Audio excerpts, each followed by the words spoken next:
भाई मोहम्मद नदीम जामिया हाजा के तालिब इल्म हैं, बयान करेंगे सिर्फ 3 मिनट की। अल्हम्दुलिल्लाह अल्हम्दुलिल्लाहि व कफ़ा व सलामुन अला इबादिहिल्लज़ीना इस्तफ़ा अम्मा बादु फ़अऊज़ु बिल्लाहि मिनश शैतानिर रजीम बिस्मिल्लाहिर रहमानिर रहीम। वअदल्लाहु अल्लज़ीना आमनू मिनकुम वअमिलुस्सालिहाति लयस्तख़लिफ़न्नहुम फ़िल अर्ज़ कमा इस्तख़लफ़ल्लज़ीना मिन क़ब्लिहिम क़ालन नबिय्यु सल्लल्लाहु अलैहि व आलिहि वसल्लम कानत बनू इस्राईल तसूसुहुमुल अंबिया औ कमा क़ाल अलैहिस्सलाम। औरों का है बयां, मेरा बयां और है, इस दर्दमंद का तर्ज़े कलाम और है। मोहतरम असातिज़ा इकराम और मुअज़्ज़ज़ मेहमानान गिरामी, मैं आप हज़रात के सामने चंद मिनट के लिए इस्लामी सियासत के उन्वान से गुफ्तगू करना चाहता हूँ। हाज़रीन महफ़िल, सियासत अरबी ज़ुबान का लफ्ज़ है। अस-सियासत इल्म हुक्मिद दुआली, सियासत रियासतों पर हुकूमत करने का इल्म है, बल्कि इसकी मज़ीद वज़ाहत भी है। अस-सियासतु फ़ी हुक्मिल मुअजमातिल इंसानिय्यति, सियासत इंसानी मुआशरों पर हुकूमत करने का फ़न है। अरबी ज़ुबान की सबसे बड़ी लुग़त अल-मुंजिद ने तो इसकी बहुत ही वजाहत कर दी। उसके मुताबिक सियासत हुकूमत करने का फ़न है। सियासत हुकूमत का वो इदारा है जो दाखिली और ख़ारजी सियासत से मुतअल्लिक़ हो। सियासत का लफ्ज़ रसूलुल्लाह सल्लल्लाहु अलैहि व आलिहि वसल्लम की ज़ुबान मुबारक से बार बार अदा हुआ। हुज़ूर अलैहिस्सलातु वस्सलाम ने सियासत को दीन के ताबे करने की बेशुमार हिदायत दी। फरमाया, बनी इसराइल की सियासत उनके अंबिया के हाथ में होती थी। जब एक नबी इंतकाल कर जाता तो दूसरा नबी उसकी जगह आ जाता था, लेकिन मेरे बाद कोई नबी नहीं आएगा, मेरे खुलफा मौजूद रहेंगे।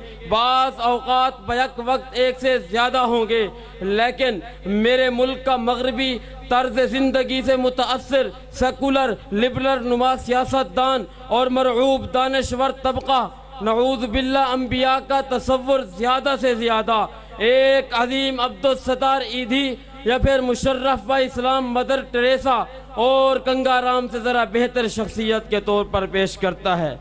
मेरे मोहतरम दोस्तों, आज के ये तमाम आइडियल ममालिक हम जिन्स परस्ती को कानूनी शक्ल दे चुके हैं और ये सब कुछ आइडियल लाइफ स्टाइल के परचम तले हो रहा है।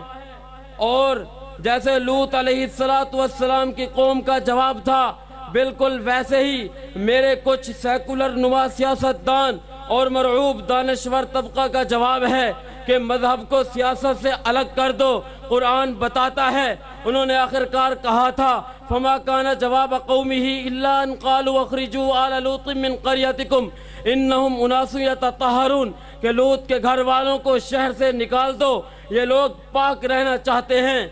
मेरे इन साहिबान सियासतदान और दानिशवरों का बस नहीं चलता कि सियासत को दीन से निकालने के साथ साथ दीन के नाम लेने वालों को भी मुल्क बदर कर दे, या कम से कम उनको लापता अफराद ज़रूर बना दे। ऐसा वो मुशर्रफ की आमरियत सेकुलर से करते आ रहे हैं। मेरे मोहतरम दोस्तों, जनाब मोहम्मद मुस्तफ़ा सल्लल्लाहु अलैहि वालिहि वसल्लम के पास सरदारान मक्का तशरीफ़ आए और हुजूर से कहने लगे, आए अल्लाह के पैगंबर, आप जिस खातून को चाहो उससे आपका निकाह कराते हैं, जितना माल चाहो मुहैया कराते हैं। हम आपको मुत्तफ़िक़ा तौर पर बिला मुकाबला अपना सरदार तस्लीम कर लेते हैं। लेकिन सरदारान मक्का के मुकाबले में तागूत से जंग, अल्लाह की हाकमियत की ज़मीन पर आखिरी मबऊस पैगंबर इमामुल अंबिया ने दो टोक ऐलान फरमाया, दुनिया वालों, मेरे एक हाथ पर चांद ला कर रख दो, एक हाथ पर सूरज ला कर रख दो, तब भी मैं अपने मिशन से नहीं हटूंगा। ये मिशन वही था जो तमाम अंबिया का था। ये मिशन वही था जिसको हुजूर अलैहिस्सलातु वस्सलाम ने तसूसुहुमुल अंबिया का नाम दिया। ये मिशन वही था जिसको खुलाफाए राशिदीन ने अमली जामा पहनाया। ये मिशन वही था जो फुक़हाए कराम ने हमें बताया। ये मिशन वही था जो शाह वलीउल्लाह, शाह अब्दुल अजीज़, शाह इस्माइल शहीद ने हमें बताया। ये मिशन वही था जो कासिमुल उलूम वल खैरात हज़रत मौलाना कासिम ननोतवी रहमतुल्लाह अलैह ने हमें बताया। ये मिशन वही था जो मुफक्किर इस्लाम हज़रत मौलाना मुफ्ती महमूद रहमतुल्लाह अलैह ने हमें बताया। ये मिशन वही है जो आज भी पुरफितन दौर के अंदर क़ायद सुन्नी इनकलाब, क़ायद जमीयत, क़ायद मिल्लत इस्लामिया हज़रत मौलाना फजलुर रहमान हमें बता रहे हैं। हाज़रीन मोहतरम, हुजूर अलैहिस्सलातु वस्सलाम ने सियासत का लफ्ज़ साफ साफ इस्तेमाल किया ताकि 2020 के किसी दानिशवर को कोई शक न गुजरे और वो तावीलात में ना पड़े। लेकिन फिर भी कुछ दानिशवरों का एतराज़ है कि फ़लाँ फ़लाँ मौलवी की सियासत ने मुल्क को बहुत नुकसान पहुंचाया है, इसलिए मजहब सियासत के लिए बुरा है। अफसोस, कितनी मुनाफकत है कि जमहूरी सियासतदान मुल्क को लूट कर खा जाएं, फहाशी को आम करें, बेहयाई को उरूज दें, लेकिन कोई ये नहीं कहता कि जमहूरियत मुल्क के लिए नुकसानदेह है, जमहूरियत को मुल्क से दूर रखें। लेकिन मौलवी की गलती पर इस्लाम को गाली दी जाती है, मौलवी की गलती पर मदारिस को बदनाम करने की कोशिश की जाती है, मौलवी की गलती पर उलमा पर तनकीद व तबसरे किए जाते हैं। ये हमारे लिए लम्हा फिक्रिया है। आखिर में इतना ही कहूँगा कि जलाली बादशाही हो कि जमहूरी तमाशा हो, जुदा दी से सियासत हो तो रह जाती है चंगेज़ी। वमा अलैना इल्लल बलागुल मुबीन।